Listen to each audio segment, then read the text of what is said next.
Nous allons parler Maroc, Tunisie, Turquie, Afrique de l'Ouest, Colombie, Mexique, Italie, pour finir avec la France.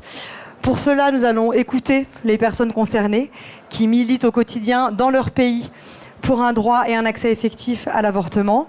Et ben c'est parti, allons-y, on démarre, on les écoute. Donc on va commencer avec Selma et Azal.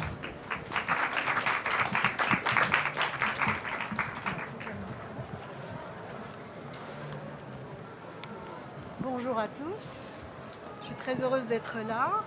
Alors je m'appelle Selma, je suis médecin tunisienne et je vais d'abord vous parler de la situation de la Tunisie en matière d'avortement et puis brièvement, parce que c'est bref, effectivement, la situation pour le Maroc en matière d'avortement. Peut-être que certains d'entre vous connaissent la Tunisie et son histoire après l'indépendance. Assez rapidement, il y a eu une volonté en fait, de contrôle de la natalité, ce dont avait parlé tout à l'heure notre jeune amie péruvienne, c'est que cette politique était plus ou moins imposée au niveau international pour bénéficier d'aide. Et donc la Tunisie a été pratiquement parmi les premiers pays à développer toute une stratégie et un programme de planning familial qui intégrait le droit à l'avortement. La Tunisie s'est dotée d'une loi sur l'avortement en 1973. On a toujours été un peu fiers de dire que c'était un an avant la France. Et cette loi existe toujours, une loi qui permettait l'avortement sans aucune restriction pendant les 14 semaines d'aménorrhée, donc 3 mois de grossesse, pour toute femme, à la condition qu'elle soit majeure. Et c'était assez audacieux à l'époque, puisque même les jeunes femmes célibataires pouvaient avoir accès à l'avortement dès l'instant où elles étaient majeures. Il n'y avait aucune restriction pour toutes les femmes, quelle que soit leur origine, leur statut, sans avoir besoin de l'autorisation d'un conjoint ou d'un parent quelconque. Et ce droit s'est accompagné d'une mise en place de services d'avortement. Donc les femmes savaient parfaitement qu'elles pouvaient avoir un avortement dans le service public qui était à la fois gratuit et totalement accessible et fait dans les meilleures conditions sur le plan médical. Ça a été le paradis sur Terre pendant très longtemps, pendant 30 ou 40 ans. Mais malheureusement, à la fin des années 2000, ou je dirais même au milieu des années 2000, avec l'influence, la montée des conservatismes religieux dans la région du monde arabe, parce que là nous parlons de la région du monde arabe, donc Afrique du Nord et Moyen-Orient, ont modifié à la fois les mentalités et les législations. En Tunisie, la législation a perduré, mais les mentalités ont profondément changé, sans qu'il y ait de correction par l'État. Ce projet était porté par l'État.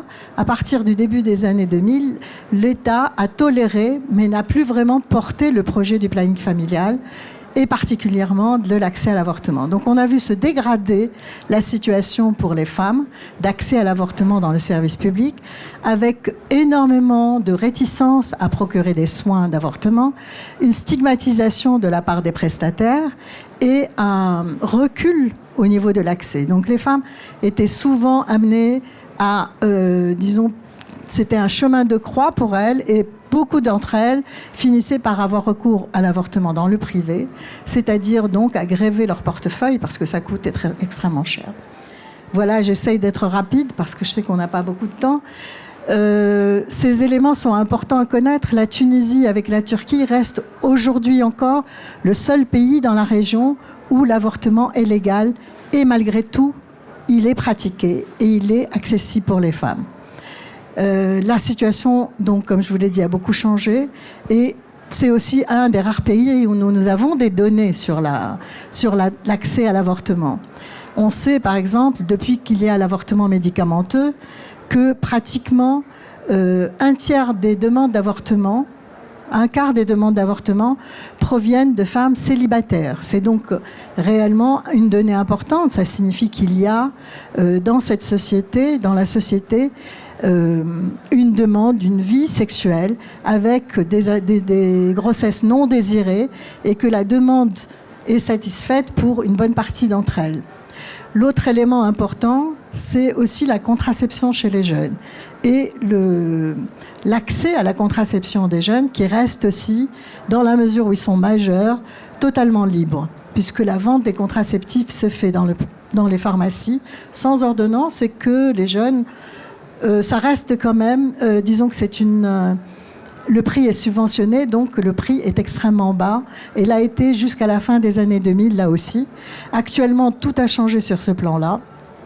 Les avortements sont beaucoup plus difficiles à obtenir dans le service public. Les contraceptifs sont devenus 3 ou 4 fois plus chers. Ils sont pratiquement au prix de vente que l'on trouve en Europe. Et donc, mais en même temps, il y a une montée de la libération de la parole qui est liée à des éléments qui sont très importants à prendre en compte. C'est que les jeunes, aujourd'hui, communiquent entre eux et à travers les continents, à travers les pays, à travers les continents, à travers les réseaux sociaux. Donc il y a une meilleure connaissance à la fois de leurs droits et de ce qui est disponible à travers le monde. Donc voilà un peu la situation de la Tunisie. Si on parle un peu du Maroc, là les choses sont totalement différentes. Le Maroc est un pays où l'avortement est interdit et pénalisé, criminalisé. Et sûrement, plusieurs d'entre vous ont peut-être entendu parler de ces procès, de ces arrestations qui ont eu lieu pour beaucoup de femmes, dont une journaliste qui a été arrêtée pour un avortement illégal. En fait, c'était aussi pour des raisons politiques qu'on avait utilisé donc cette excuse de l'avortement illégal. Le Maroc, c'est le seul pays dans la région du monde arabe où il y a un plaidoyer qui s'est instauré depuis quelques années, depuis la fin des années 2000, 2010, 2015, il y a eu de grands événements qui ont fait espérer que la loi allait changer. Malheureusement, ça n'a pas été le cas. Ni le gouvernement, ni le Parlement n'ont permis à cette loi d'émerger et d'être autorisée. Aujourd'hui encore, la bataille pour le droit à l'avortement au Maroc reste importante, reste vivante, mais les résultats restent extrêmement médiocres. Je dirais 2 mots aussi pour l'Algérie qui ont tenté de modifier leur loi, mais là aussi, en 2017, il y a eu donc un débat au Parlement et le résultat a été une régression de la loi et non pas une avancée de la loi. Le reste du monde arabe se trouve à peu près dans la même situation. Tous les États du monde arabe ont une législation qui est, il faut le rappeler, une loi qui remonte à la colonisation et même avant la colonisation puisqu'elle a été inspirée par le Code civil français, le Code de Napoléon, et qui a donc les Ottomans ont modifié la loi en copiant le Code de Napoléon et en incluant la criminalisation de l'avortement. Curieusement, ces mêmes lois ont toutes été reportées dans la plupart des pays après les indépendances. Donc les lois criminalisant l'avortement sont toutes un héritage du Code civil français. C'est une ironie que l'on ne peut pas ne pas rappeler. Aucun pays dans la région du monde arabe ne possède une loi qui autorise l'avortement en dehors de la Tunisie et de la Turquie, Azal va en parler. On peut dire aujourd'hui que 80% des pays de la région MENA ont des lois qui criminalisent l'avortement avec extrêmement peu de possibilités pour les femmes d'avorter en dehors des situations où leur vie est en danger. 25% de ces pays autorisent l'avortement quand la santé de la mère ou de l'enfant est en danger. Donc ce qui crée un contexte de loi extrêmement sévère dans un contexte culturel et social qui lui aussi est extrêmement stigmatisant, conservateur, basé entièrement sur le patriarcat et la domination masculine. Et les changements sont extrêmement difficiles parce que même faire défendre ou évoquer la question de l'avortement est criminalisé dans ces pays. Donc nous sommes face à une situation qui est assez inédite dans le monde entier. La région du monde arabe est une région où aucune loi, aucun changement sur la loi sur l'avortement n'a pu être adopté depuis les indépendances. Alors qu'on voit dans le reste du monde des évolutions comme en Amérique latine, mais aussi comme en Afrique francophone et Afrique de l'Ouest. Il y a des pays qui élargissent leurs indications, qui introduisent l'avortement, qui introduisent les nouvelles méthodes. Malheureusement, dans la région MENA, les choses ne bougent pratiquement pas. Et je voudrais conclure pour dire que ceci est profondément lié, extrêmement lié à l'impact donc du patriarcat et la négation de toute sexualité aux femmes autonomes, et donc un contrôle du corps des femmes qui garde une emprise, qui garde un contrôle donc par les hommes et par les sociétés contrôlées par le patriarcat. Je vais passer la parole à Azal, qui va nous parler de la Turquie.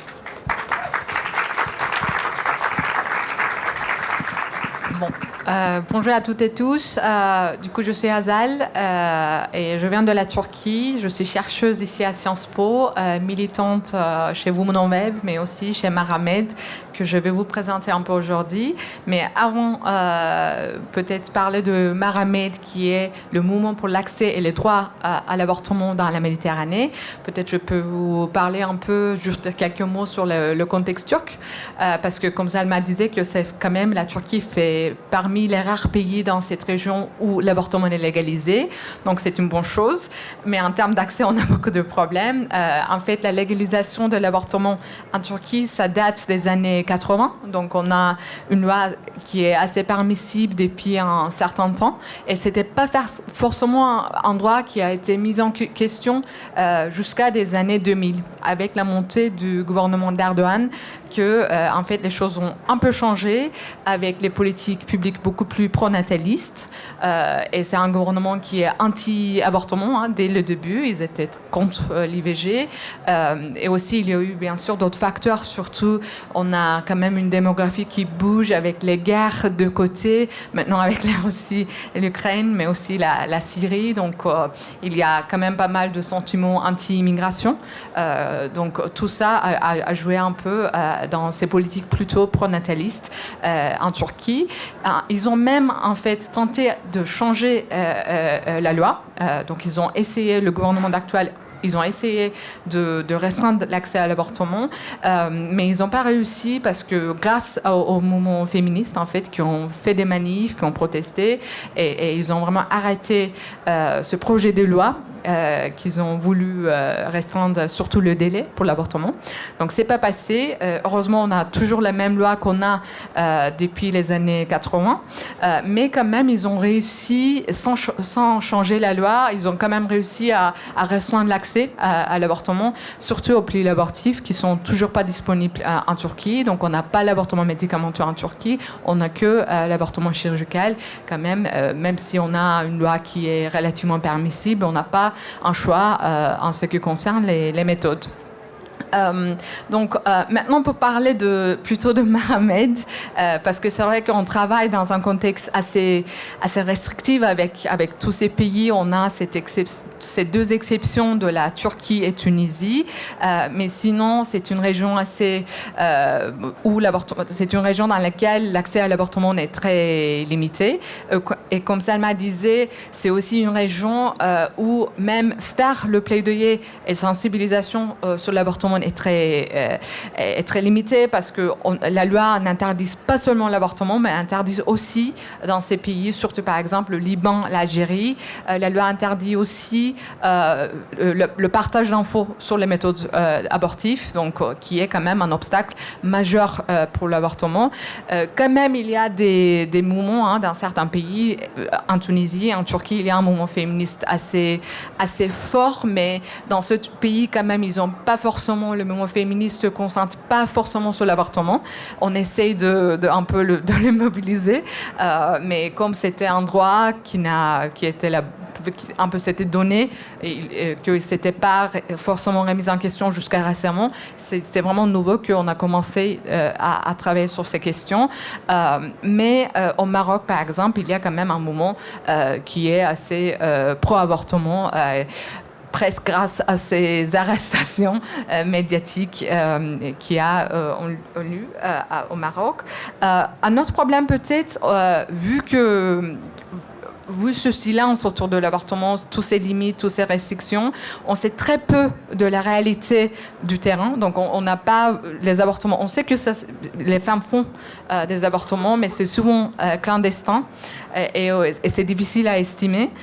Donc, c'est vraiment... Et la plupart restent clandestins. Elles ne veulent pas vraiment parler. On le comprend, c'est difficile dans des contextes restrictifs.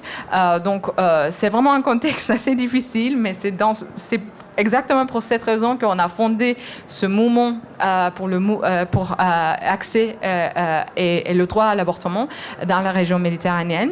Et pour nous, c'était important parce qu'on vient un peu du côté sud de la Méditerranée plutôt, dans notre équipe, mais quand même, on a voulu surtout travailler au niveau méditerranéen parce qu'on s'est dit qu'on sait bien que la légalisation de l'avortement ne garantit pas l'accès à l'avortement. Donc, il y a quand même, plutôt dans le nord de la Méditerranée, on a des pays qui ont légalisé l'avortement, mais on va parler par exemple aujourd'hui de l'Italie ou d'autres pays peut-être, la France aussi, où il y a toujours d'obstacles pour l'accès. Et on s'est dit que c'est important quand même d'apprendre les leçons et de ne pas répéter les mêmes choses peut-être dans nos pays. Donc, vraiment, Maramed, c'est un plateforme d'échange pour les activistes, pour les militants et militantes, pour échanger les expériences et les leçons apprises. Et on fait aussi des formations, des renforcements des capacités pour les activistes locaux.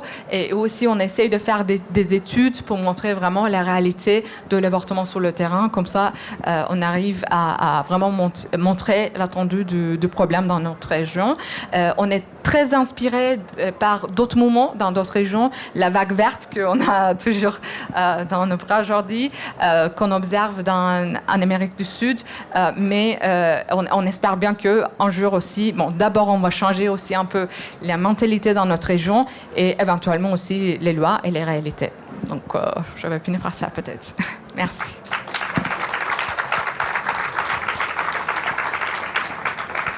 Je voudrais, pour conclure, ajouter quelque chose concernant Maramed, c'est que c'est vraiment un mouvement que nous voulons féministe.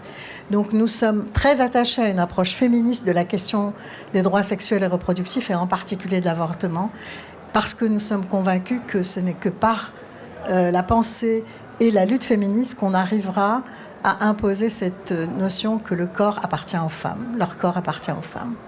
Merci. Bonjour tout le monde. Bonjour tout le monde. Merci beaucoup. En tant qu'activiste, quand même, le bonjour ne doit pas être timide. Alors, Marie m'a demandé de parler de l'Afrique, n'est-ce pas? Comment se porte le droit à l'avortement en Afrique. Je suis Cécile Yougbaré Tchombiano, activiste, membre de l'Association des femmes juristes du Burkina. Je suis aussi membre de Women Global Health, Afrique francophone, et cofondatrice des L du Sahel. Les L du Sahel, on pourra en reparler après.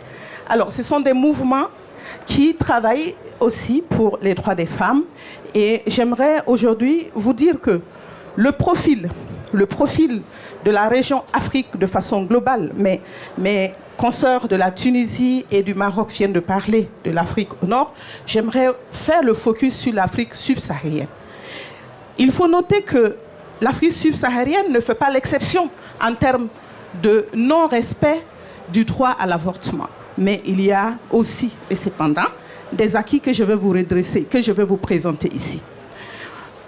Notez que cela fait entre 10 à 18% le taux de mortalité lié aux avortements non sécurisés dans cette partie de la zone africaine.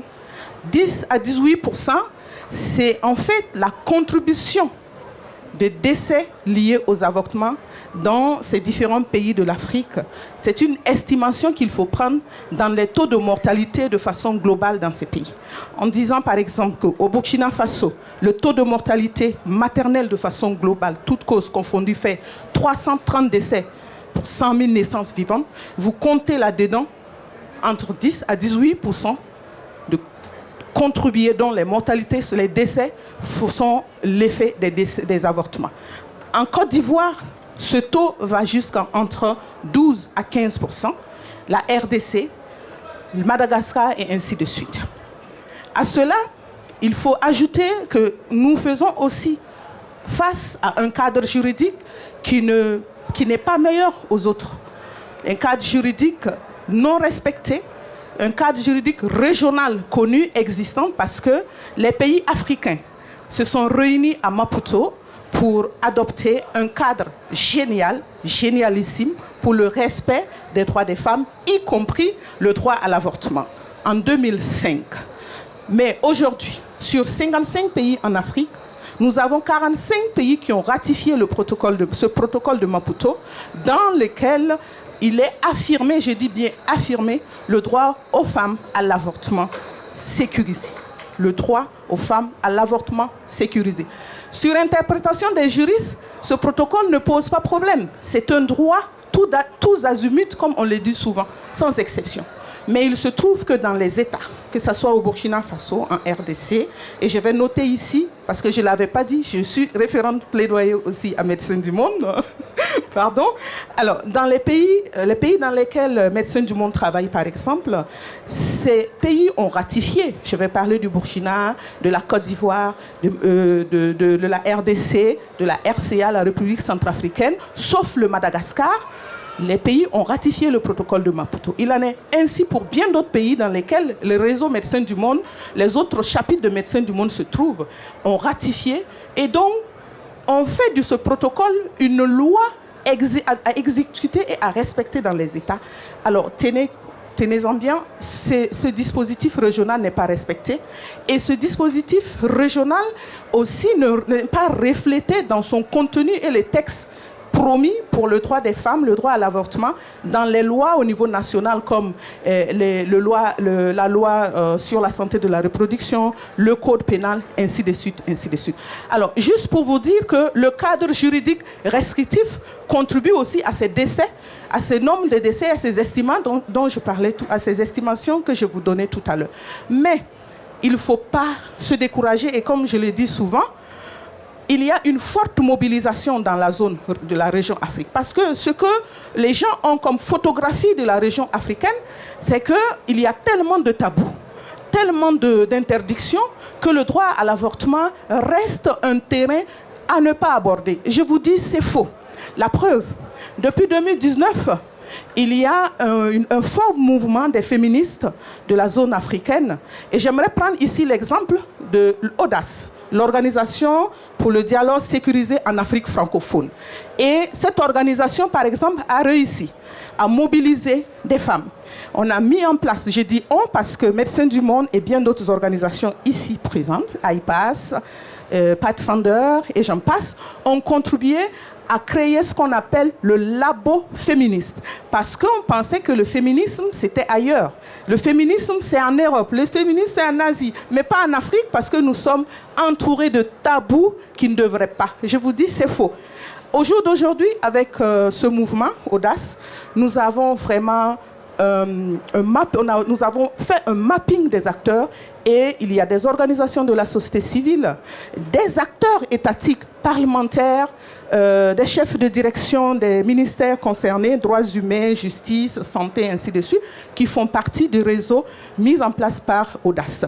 Il faut aussi il faut aussi prendre un exemple, le réseau des Youth Lead, les jeunes leaders que ce mouvement a contribué à identifier dans les différentes régions d'Afrique et dans chacun de ces pays couverts par le mouvement Audace, nous avons des jeunes qui travaillent aujourd'hui pour déstigmatiser et en tout cas libérer les paroles, conscientiser les populations. Et enfin, les acteurs de santé aussi sont coalisés par ce mouvement pour lever tout ce qui est objection de conscience. Alors, ce sont des acquis qu'il ne faut pas perdre de vue parce que ça nous permet de continuer la lutte avec tous les acteurs sur la région africaine. Mais enfin, il y a quand même toujours des défis. Les défis aujourd'hui, en tant que défenseur du droit à l'avortement, j'aimerais vous faire comprendre quand même que la sécurité des défenseurs reste un grand défi. La sécurité, le financement aussi, parce que de plus en plus, l'accès à l'avortement et les interventions sur l'avortement sont noyées dans d'autres projets et le focus n'est pas vraiment mis sur les interventions directes pour l'accès à l'avortement, que ce soit renforcement des capacités, l'amélioration des approvisionnements, ainsi de suite. Et j'aimerais quand même dire que c'est pour ça que l'opposition aussi, l'opposition gagne du terrain et dans le même mouvement qu'est Audace, on travaille au suivi de cette opposition, avec pour espoir que les financements qui deviennent de plus en plus restrictifs, les choses vont s'améliorer. Enfin, j'aimerais quand même vous dire qu'il reste un grand défi, la question de l'accès à l'avortement en contexte de crise humanitaire. Parce que c'est aussi dans cette zone de l'Afrique que nous avons le phénomène des crises humanitaires, surtout du terrorisme. Et vous connaissez les 3 zones du Sahel, le Mali, le Niger, le Burkina, où il y a beaucoup de femmes en déplacement qui, depuis 2014-2015, fuient leur zone, leur résidence du fait du terrorisme et qui se retrouvent dans un parcours de déplacement où les structures sanitaires n'arrivent plus à les offrir. Donc nous avons à ce niveau aussi un défi d'organisation des acteurs et féministes et de santé pour que l'offre de santé, l'offre au droit des services pour le droit à l'avortement effectif soit une réalité. Je vous remercie.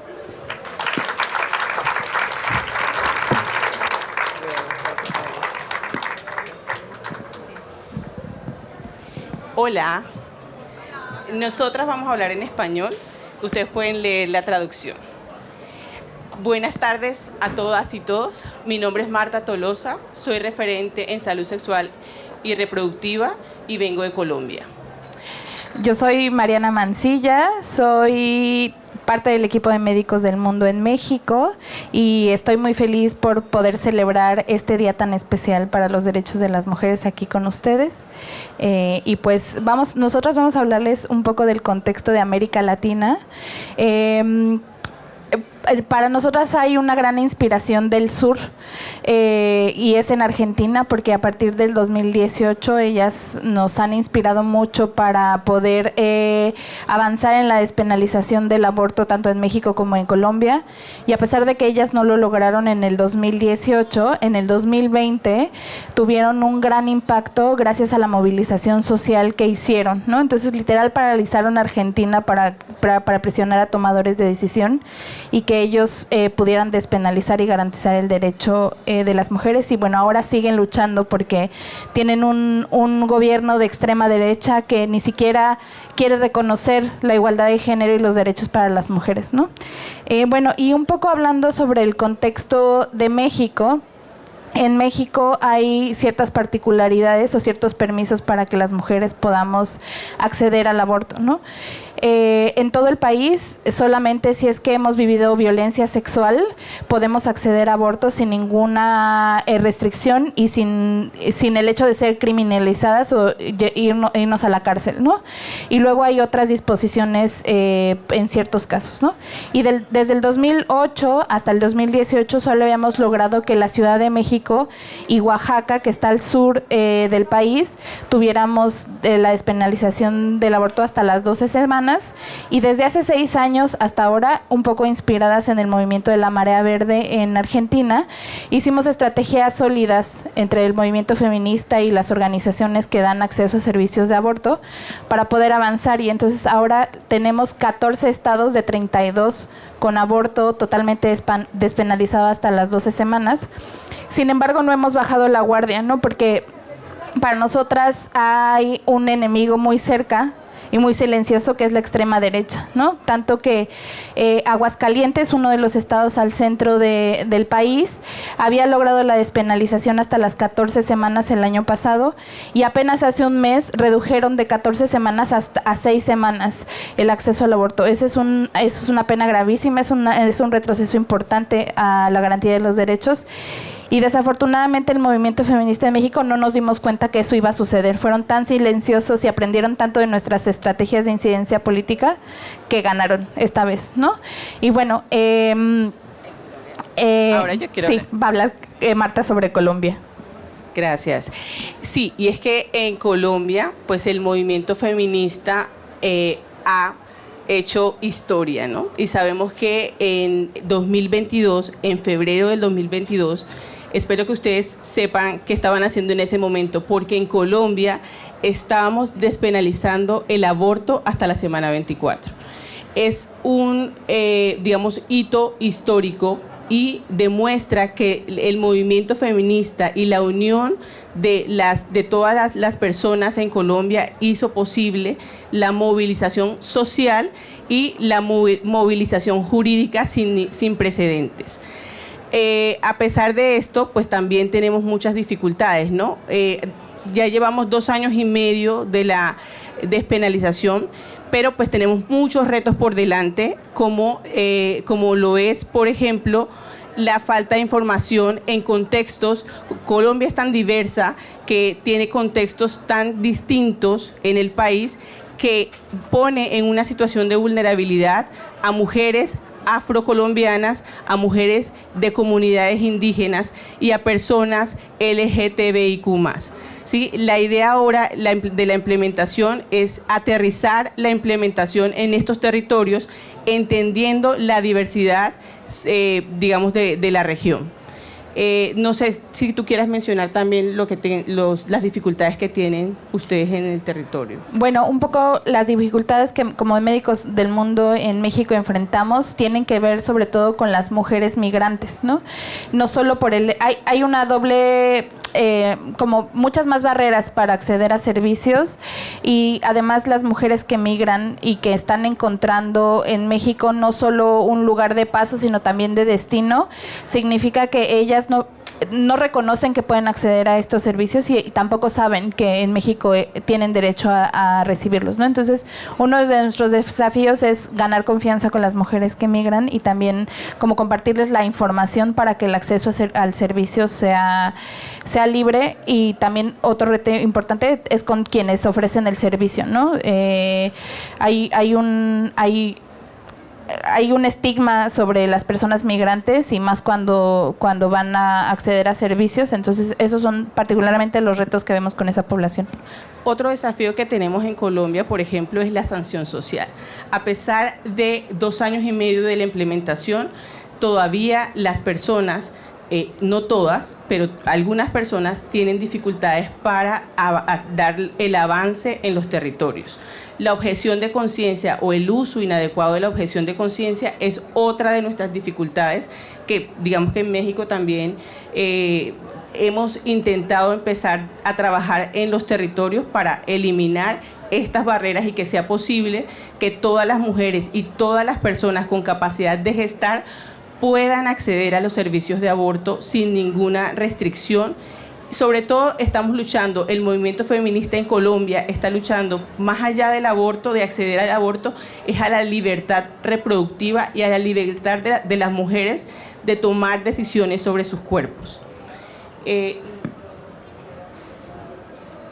Bueno, no solo recordar que para nosotras es importante siempre hacer alianzas, no solo en nuestros países, sino también como el movimiento feminista global y regional. Hemos aprendido mucho del movimiento feminista argentino y también hemos ahora empezado a aprender del movimiento feminista de este lado de la región, ¿no? Con los grandes, que ha sido un gran logro que en Francia se reconozca el aborto en la Constitución.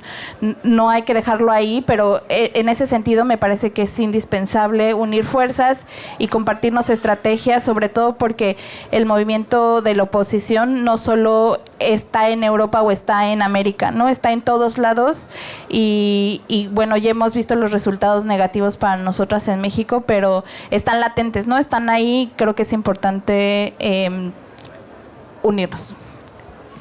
Y yo creo que para finalizar es entender que la unión realmente sí hace la fuerza. Colombia, y quiero pensar que Colombia es una inspiración tanto en la región como a nivel global, y la idea es que ustedes también desde Europa nos acompañen a proteger lo que hemos ganado, ¿no? Porque al final esta ganancia que es irreversible en Colombia, porque el movimiento está listo y presente para poder eliminar todas las barreras que se presenten o se enfrenten.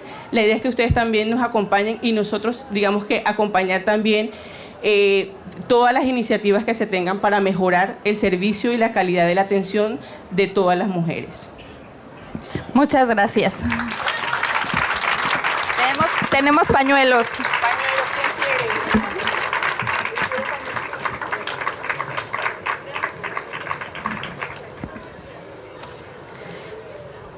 Bonjour à tous. Excusez-moi pour mon français, je parle pas trop bien, mais aujourd'hui, je vais essayer de vous expliquer la situation en politique en Italie et aussi de le travail de le mouvement transféministe. Je suis Federica, je suis une psychologue et une activiste transféministe et j'ai créé une plateforme en Italie qui s'appelle IVG. Je vais très très bien, merci. C'est vrai. À l'échelle internationale, une offensive violente contre le droit à l'autodétermination et au libre choix des femmes et des personnes dotées d'un utérus est en cours. Il s'agit d'une attaque systématique institutionnelle dont l'Italie n'est pas exempte. Ces dernières années, cette offensive s'est intensifiée sous l'impulsion des politiques répressives promues par l'extrême droit actuellement au pouvoir dans notre pays. En Italie, l'IVG est encadré par la loi 194 qui consacre le droit à l'IVG dans 90 jours suivant la concession. Cependant, cette loi présente plusieurs failles expliquées au fil des années par les opposants à l'avortement. Ces faiblesses ont généré divers obstacles, tels que des taux alarmants d'objection de conscience. En 2021, la moyenne nationale des objecteurs de conscience parmi les personnels gynécologiques est à 63,4 personnes atteignent. Il y a 22 hôpitaux qu'il y a le 100% des personnels objecteurs de conscience, ce qui force les femmes à migrer et à traverser les régions pour accéder à les services essentiels. La loi, issue d'un compromis entre les mouvements féministes, les partis politiques et les instances catholiques, présente la maternité comme un fondament social, tandis que l'IVG envisage non pas comme un choix librement autodéterminé, mais comme une concession accordée à celles qui se trouvent dans l'incapacité, qu'ils sont économiques, sociales ou psychologiques, d'assumer la maternité. Après une consultation gynécologique, la loi impose une semaine de réflexion obligatoire, sans que ne soit régulée la présence du personnel médical objecteur. Cette absence de réglementation crée une situation où l'accès à l'IVG devient extrêmement difficile, sinon impossible dans certaines régions. Les forces conservatrices n'ont même pas besoin d'abroger la loi pour restreindre l'accès à l'avortement, car en pratique, celui s'est rendu difficile, voire impossible en raison du grand nombre d'objecteurs de conscience et des politiques régionales qui s'alignent sur des objectifs anti-avortement. Ces politiques, tout en pendant soutenir la natalité, mettent en place des fonds publics destinés à des associations opposées à l'IVG, comme le fonds Vie Naissante en Piémont, qui a destiné 1 million d'euros à cette association, leur permettant d'intervenir directement dans les hôpitaux et des centres médico-sociaux. Dernièrement, plusieurs propositions de loi visant à limiter le droit à l'avortement ont été avancées. Parmi elles, la reconnaissance du statut juridique du fœtus, la proposition de loi d'initiative populaire Un corps qui bat, soutenue par plus de 5 000 signatures, qui obligera les femmes à écouter les battements cardiaques du fœtus avant toute IVG. Cette initiative s'inscrit dans un contexte où, sous le gouvernement de Giorgia Meloni, des politiques systématiques exploitent les faiblesses de la loi pour faire avancer une agenda résolue anti-avortement. Le climat en Italie est encore plus relevant lorsqu'on sait qu'il existe au moins 50 cimetières du fœtus où les fœtus avortés sont enterrés souvent à l'insu des femmes concernées. Ce processus est rendu possible par des conventions entre les hôpitaux et des associations anti-avortement. La stigmatisation sociale qui entoure l'IVG souvent dépend comme un choix dramatique et douloureux combiné à l'absence de contraception gratuite et à la sexualité considérée toujours comme un tabou en Italie sous l'influence d'une forte culture catholique conservatrice plonge les femmes dans un silence forcé et en exclusion. Dans ce contexte, les raisons transféministes de solidarité et de soutien travail s'en relance pour cartographier que les hôpitaux et le centre médico-social fournissent des informations précieuses et accompagnent les femmes souhaitant recourir à l'IVG. Cependant, ces femmes continuent désertées à des obstacles tels que le délai d'atteindre interminable ou la violence symbolique et physique exercée par les personnels objecteurs et les groupes anti-avortement. J'ai terminé, c'est sûr. La chose à l'IVG, en tant que pratique essentielle de bien-être de santé, ne doit pas être un privilège. Nous ne pouvons plus tolérer les politiques fascistes de répression et de contrôle violent des corps et des choix reproductifs qui sont présents maintenant en Italie. Nous exigeons que la justice reproductive devienne un droit réel, effectif et universel pour toutes les femmes et pour toutes les personnes. Merci. Bonjour. Merci à toutes les militantes qui viennent de passer, qui viennent nous montrer que dans le monde, l'avortement, son accès est très compliqué. Les freins sont nombreux. Moi, je vais vous dresser par un panorama, mais je vais vous expliquer la situation en France. Je ne suis pas détentrice d'un savoir. Je suis co-directrice du planning familial, et le planning familial agit depuis 1956 et a une très bonne connaissance du terrain. Toutes les victoires sur le droit à l'avortement sont toutes des victoires des mouvements féministes. C'est grâce à la solidarité entre les féministes du monde entier qu'on parvient à ces victoires. En France, on a obtenu l'inscription de l'IVG dans la Constitution. C'est une belle victoire. On va fêter bientôt les 50 ans de la loi Veil. Bientôt, là, maintenant. 50 ans après, que nous reste-t-il? Quelle est la situation en France? Est-ce que l'accès est si simple que ça? Ce qu'on se rend compte, nous, au planning familial, c'est que c'est pas vrai. C'est un mensonge. C'est une petite musique qu'on nous raconte. Qu'on nous dit que les femmes avortent par confort, qu'elles attendent, qu'elles sont là. Elles vont avorter comme elles achèteraient un manteau. C'est pas vrai. Cette situation est fausse. En France, les femmes ont des difficultés pour avorter. Ces difficultés, elles sont nombreuses. Nous, on les rencontre, ces femmes, au planning familial. Elles nous le disent. Elles nous le parlent, elles nous disent qu'elles ont dû attendre, elles nous disent qu'elles ont été jugées, elles nous disent qu'elles ne peuvent pas en parler autour d'elles, elles nous disent que en fait le délai c'était trop court, j'ai pas réussi. Elles sont 3000 à 5000 à partir à l'étranger pour avorter. C'est une inégalité sociale importante. 3000 à 5000, seules les femmes qui peuvent et qui en ont les moyens peuvent avorter à l'étranger. Au planning familial, nous agissons, nous faisons.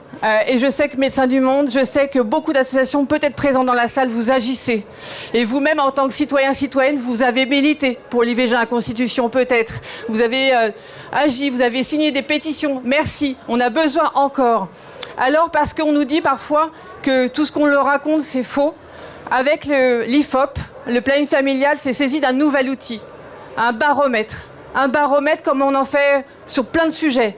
Un baromètre, on a sorti jeudi dernier le premier baromètre de l'accès à l'avortement en France. Et que dit-il ce premier baromètre de l'accès à l'avortement? Je vous le dis en mille, on n'a pas eu de surprise. Eh bien le tabou, il est encore là. Oui, les femmes sont jugées. Oui, les femmes sont stigmatisées. Oui, les femmes sont culpabilisées.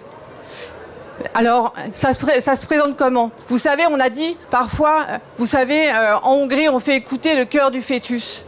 Je vous assure, quand j'ai lu dans les verbatims de l'enquête qualitative de femmes qui nous racontent qu'elles ont dû écouter les cœurs du fœtus en France, oui, c'est en 2024, je peux vous assurer, ça vous fait quand même quelque chose.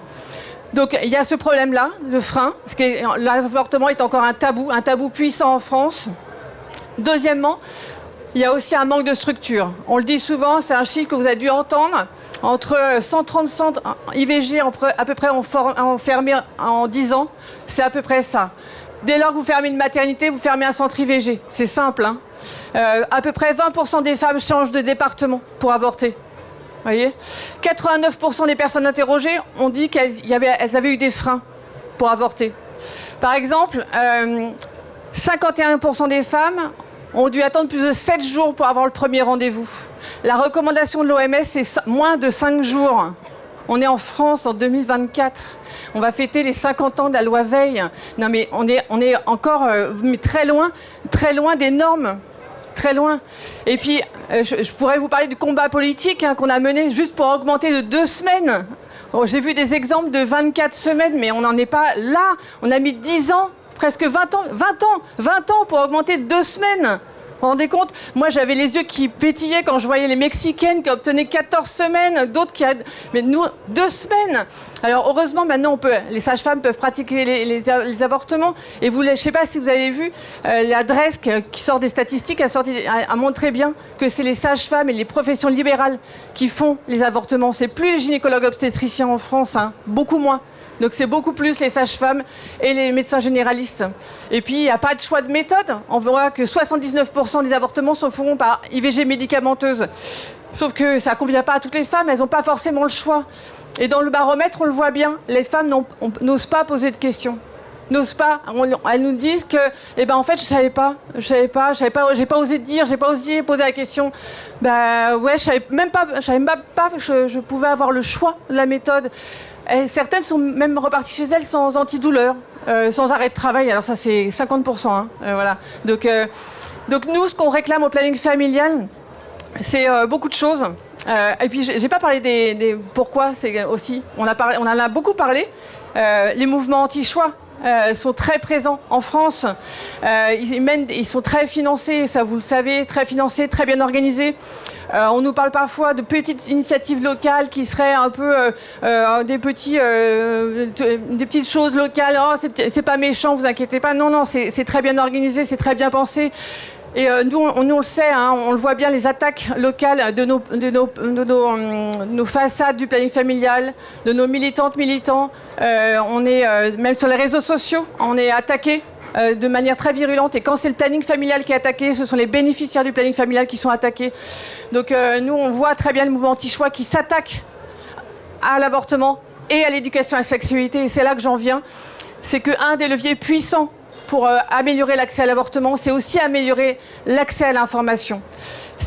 Pour avoir le choix, il faut savoir quels sont ses droits et ce à quoi on peut prétendre. Et donc nous militons fermement pour une éducation à la sexualité, comme la loi le prévoit, 3 séances d'éducation à la sexualité par an et par niveau scolaire, adapté à l'âge, bien évidemment. Et il faut essayer d'éviter d'entendre, de croire tous ces fadaises où on l'apprendrait à se masturber aux petits garçons à partir de la maternelle.